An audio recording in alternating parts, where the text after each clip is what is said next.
Un año de cambios. Un devocional centrado en disfrutar a Dios. Autor Nicolás Tranchini. Día 87. El cambio. ¿Cómo funciona su soberanía? Parte 5. Pero esto desagradó a Jonás en gran manera y se enojó. Jonás capítulo 4, versículo 1. Odio lo que tú amas. Es lo que Jonás dice en nuestro pasaje. 2 versículos más adelante, el profeta redobla la apuesta y enfatiza su postura de forma aún más categórica. Esta es mi paráfrasis de lo que dice en el verso 3. Prefiero morir antes que verte perdonar a estos malditos asirios. Es muy obvio, ¿verdad? Jonás tiene un ídolo que no quiere soltar. ¿Qué es lo que Dios hace en el versículo siguiente? Activa su soberanía.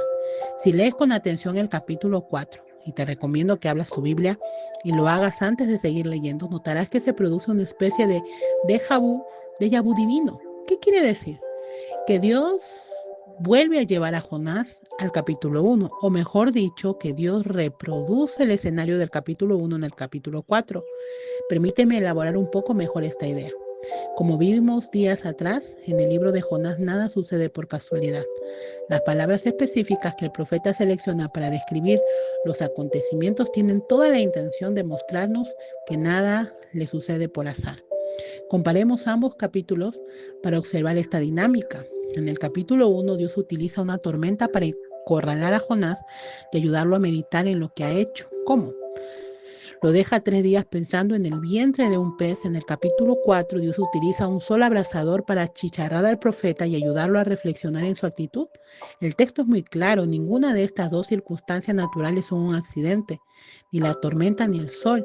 Ambas situaciones están diseñadas, controladas y dirigidas por Dios.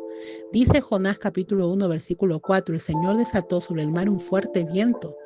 Dice Jonás capítulo 4, versículo 8, y sucedió que al salir el sol dispuso Dios un sofocante viento solano, y el sol hirió la cabeza de Jonás.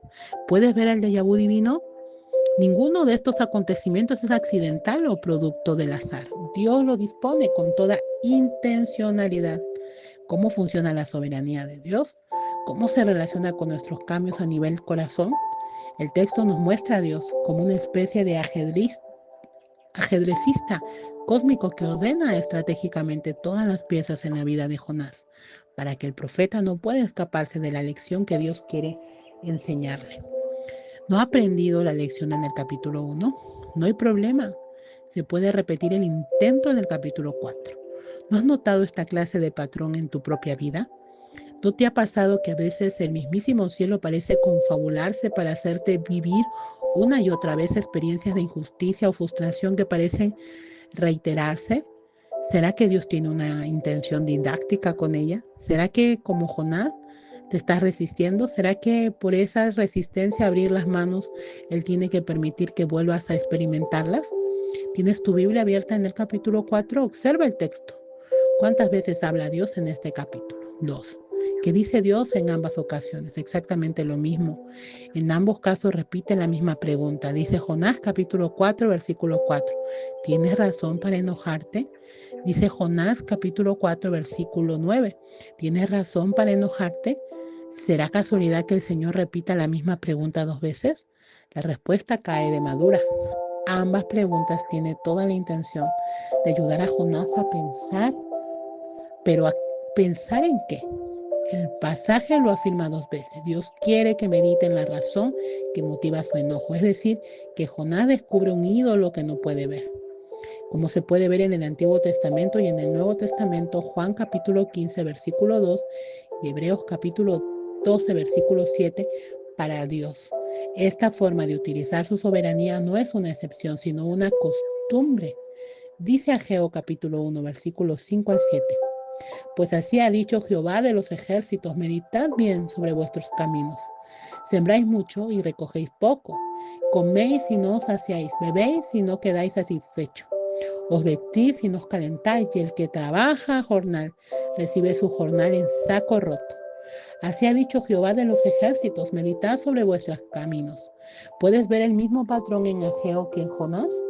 Piensa, piensa, piensa. ¿Por qué será que ciertas cosas no salen como quiero? ¿Por qué será que Dios parece estar determinado a frustrar mis planes? ¿Por qué será que siempre me sucede lo mismo? ¿Habrá en mi corazón algún ídolo escondido que Él quiere mostrarme y yo me resisto a soltar? ¿Qué activa la disciplina de Dios? ¿Una lección no aprendida? La Biblia es muy clara. Dios espera que conecte ciertas circunstancias, normalmente dolorosas, con su deseo de traer luz y transformarme. Sin embargo, como nos recuerda el autor de Hebreos, no te desanimes cuando eres disciplinado por Él. Su motor es el amor y su objetivo final es un cambio que te da verdadera vida. Hebreos capítulo 12, versículos 5 y 6, para orar y meditar a lo largo del día. ¿Será que Dios quiere ayudarme a cambiar, acorralándome con situaciones que yo quiero evitar? Él utiliza su soberanía para llevarme a vivir experiencias duras y confortarme con ídolos que no puedo ver.